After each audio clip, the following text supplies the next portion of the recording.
Bharatiya Janata party की पहली भूल जब अनुराग ठाकुर ने राहुल गांधी पर शर्मनाक प्रहार करते हुए यह कहा कि जो जातीय जनगणना की बात करते हैं उनकी जात का नहीं पता। और आज किरण रिजिजू, सरकार में मंत्री किरण रिजिजू ने एक और आपत्तिजनक बयान दिया। वो बयान क्या, कुछ देर बाद, मगर मैं आपको बतलाना चाहूंगा दोस्तों, आज भारतीय जनता पार्टी सांसदों ने राहुल गांधी पर अश्लील हमला करने की तमाम हदों को पार कर दिया है।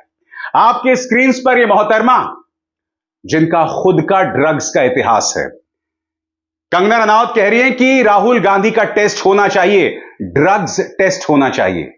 एक सांसद दूसरे सांसद के बारे में इस कदर आपत्तिजनक बात कह रहा है दोस्तों, वो भी संसद के परिसर से। दोस्तों, जब अजीबो गरीब लोग सांसद बन जाते हैं तो ऐसा ही होता है। और बात यहां नहीं रुकी, माननीय रिंकिया के पापा, इनकी भाषा का स्तर देखिए। राहुल गांधी उड़ता तीर ले लेते हैं, सही सुना आपने, राहुल गांधी उड़ता तीर ले लेते हैं।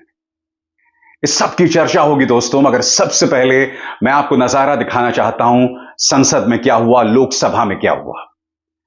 ओम बिरला एक बार फिर उन पर आरोप लगा है पक्षपात का। विपक्ष सवाल उठा रहा है कि किस तरह से अनुराग ठाकुर ने राहुल गांधी का अपमान किया, मगर ओम बिरला क्या कहते हैं, यह कोई मुद्दा नहीं है, आपके पास कोई मुद्दा नहीं है। और फिर रिजिजू कहते हैं कि जाति जाति करती रहती है कांग्रेस और जाति पूछने पर सवाल उठाती है। किसने अधिकार दिया है किरण रिजिजू को या भाजपा को किसी की भी जाति पूछने का? किस अधिकार से, किस राजनीतिक अधिकार से आप यह सवाल कर सकते हैं? और सिर्फ इसलिए कि राहुल गांधी जातीय जनगणना की बात कर रहे हैं।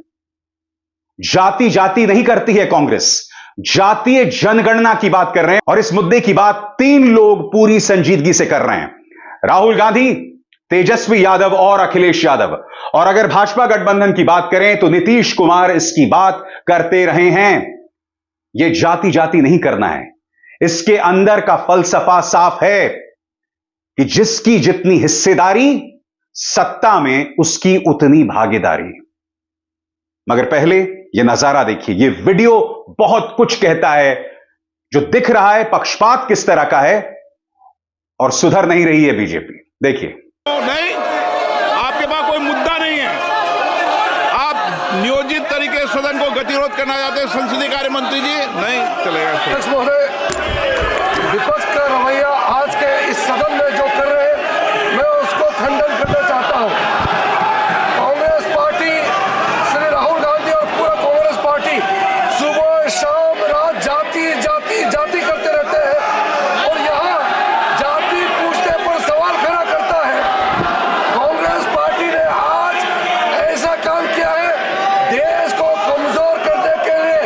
मैं सर अध्यक्ष महोदय आपके माध्यम से इस सदन को बताना चाहता हूं, कांग्रेस पार्टी ने सबसे पहले देश को तोड़ने के लिए हमारे देश के सेना के खिलाफ बयानबाजी किया है और सेना का मनोबल कमजोर करने के लिए कांग्रेस पार्टी ने कदम उठाया है।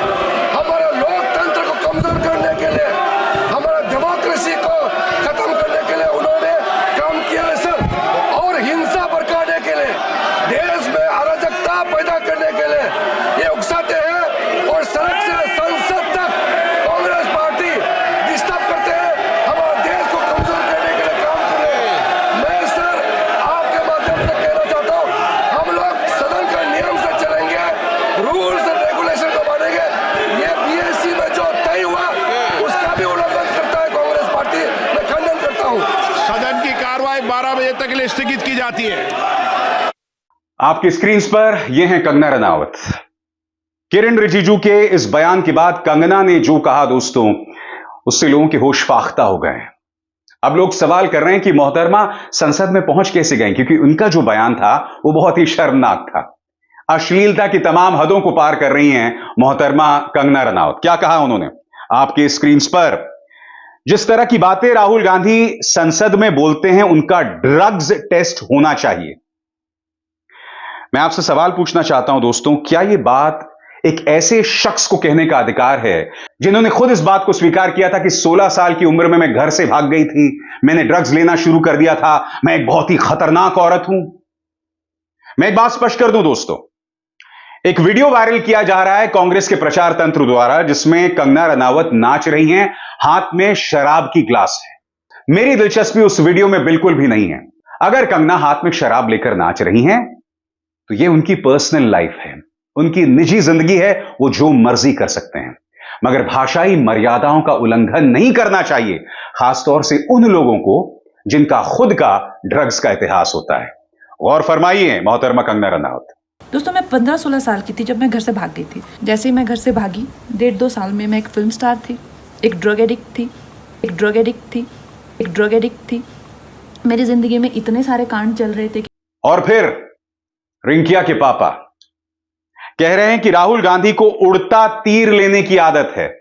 अनुराग ठाकुर ने तो किसी का नाम भी नहीं लिया था।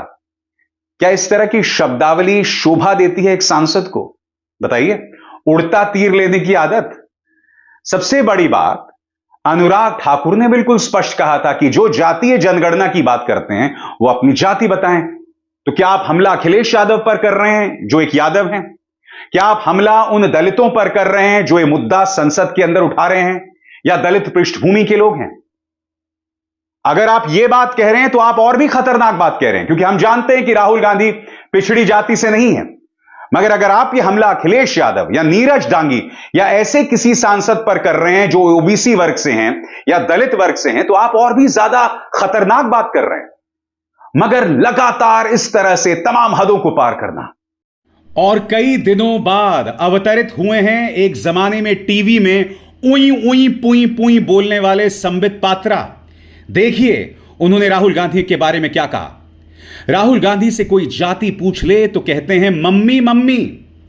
राहुल गांधी जजों की जाति पूछते हैं, प्रशासनिक अधिकारियों की जाति पूछते हैं, सेना की जाति पूछते हैं, लेकिन आपसे कोई जाति पूछ ले तो कहते हैं मम्मी मम्मी। कल आपने अखिलेश यादव को देखा था दोस्तों, किस तरह से उग्र हो गए थे कि तुम जाति पूछ कर दिखाओ, याद है कि नहीं? आज हमने अखिलेश का एक और चेहरा देखा। वो चेहरा क्या, कुछ देर बाद, मगर कल का क्या नजारा था वो देखिए। इनसे ये पूछना चाहता हूं, आपने जाति कैसे पूछ ली, ये बताइए बस। आप जाति कैसे पूछ सकते हैं? आप बताएं, जाति कैसे पूछ सकते हैं? आप पूछ के दिखाओ जाति। तुम आप जाति कैसे पूछोगे? तुम कैसे पूछोगे जाति? और आज अखिलेश भावात्मक दिखे, इमोशनल दिखे। उन्होंने कहा कि मैं पत्रकारों को याद दिलाना चाहूंगा कि किस तरह से जब बतौर मुख्यमंत्री मैंने अपना बंगला खाली किया था तब उसे गंगा जल से धोया गया था। मैनपुरी में मैं जिस मंदिर में गया था तब उसका शुद्धिकरण किया गया था। इस तरह से बार बार मेरा अपमान किया जाता है, एक ऐसे व्यक्ति का अपमान किया जाता है जो पूर्व मुख्यमंत्री है। ऐसे में अखिलेश जो ये बात कह रहे हैं वाजिब है ना, जाति एक मुद्दा है, क्योंकि अखिलेश यादव तक को, जो कि सत्ता पर आसीन रह चुके हैं, जो कि एक प्रभुत्व वर्ग से आते हैं, बहुत ही प्रभुत्व राजनीतिक वर्ग से आते हैं, उनके साथ यह हाल किया जा रहा है। सुनिए इमोशनल अंदाज में अखिलेश ने अपनी बात कैसे रखी। सारी हदों को पार कर रहे हैं भारतीय जनता पार्टी के नेता, और वो ये नहीं जानते हैं कि हर गुजरते दिन के साथ आप अपने लिए गड्ढा खोद रहे हो। किरण रिजिजू जो कहते हैं कि आप जाति जाति करते हो, मैं आपको याद दिलाना चाहूंगा, राहुल ने कभी भी एक जाति को दूसरी जाति से नहीं लड़वाया। हम जानते हैं कि एक जमाने में जातिवादी नेताओं का एक उग्र अंदाज होता था जिसमें वो अगड़ी जाति के नेताओं को गाली दिया करते थे, मगर राहुल गांधी ने कभी भी किसी भी जाति विशेष को गाली नहीं दी। मगर भारतीय जनता पार्टी तो धर्म के आधार पर देश को बांटती रहती है ना। प्रधानमंत्री नरेंद्र मोदी जो कि मुसलमानों को घुसपैठिया बताते हैं, अनर्गल बातें करते हैं, धर्म के नाम पर भाजपा भड़काने का काम करती है। और सबसे बड़ी बात जिसका जवाब किरण रिजिजू को देना चाहिए, ये जो बात आरक्षण की हो रही है, जो बात संविधान की हो रही है, ये बहस किसने छेड़ी? बताइए, ये बहस किसने छेड़ी? संविधान को बदलने की बात दिया कुमारी, अनंत कुमार हेगड़े, अरुण गोविल, इन तमाम लोगों ने की थी। जी हां, संविधान को बदलने की बात इन्होंने की थी। जाके देखिए मुख्यमंत्री आदित्यनाथ के अपने वेबसाइट में आरक्षण के बारे में उनके क्या विचार हैं। ये तथ्य हैं और भाजपा इससे मुंह नहीं मोड़ सकती। लिहाजा आज की तारीख में अखिलेश और राहुल पर प्रहार करना बेईमानी है, गलत है। वो सिर्फ जातीय जनगणना की बात कर रहे हैं और उसके जरिए जातियों के बंटवारे की कोशिश नहीं कर रहे हैं। मगर आप देखिए आप क्या कर रहे हैं। आप अपने प्रचार तंत्र, अपने पालतू मीडिया के जरिए समाज में सिर्फ बंटवारा करने की कोशिश कर रहे हैं और उसके अलावा कुछ नहीं। एक फर्क है जब राहुल गांधी जातीय जनगणना की बात करते हैं और जब प्रधानमंत्री कहते हैं कि आपकी 2 भैंसों में से एक भैंस मुसलमानों को दे दी जाएगी या मुसलमान घुसपैठिए हैं। इन दोनों सोचों में, इन दोनों विचारधाराओं में एक बुनियादी फर्क है। दोनों की तुलना नहीं की जा सकती। अभिसार शर्मा को दीजिए इजाजत। नमस्कार। स्वतंत्र और आजाद पत्रकारिता का समर्थन कीजिए, सच में मेरा साथी बनिए। बहुत आसान है दोस्तों, इस ज्वाइन बटन को दबाइए और आपके सामने आएंगे ये 3 विकल्प। इनमें से एक चुनिए और सच के इस सफर में मेरा साथी बनिए।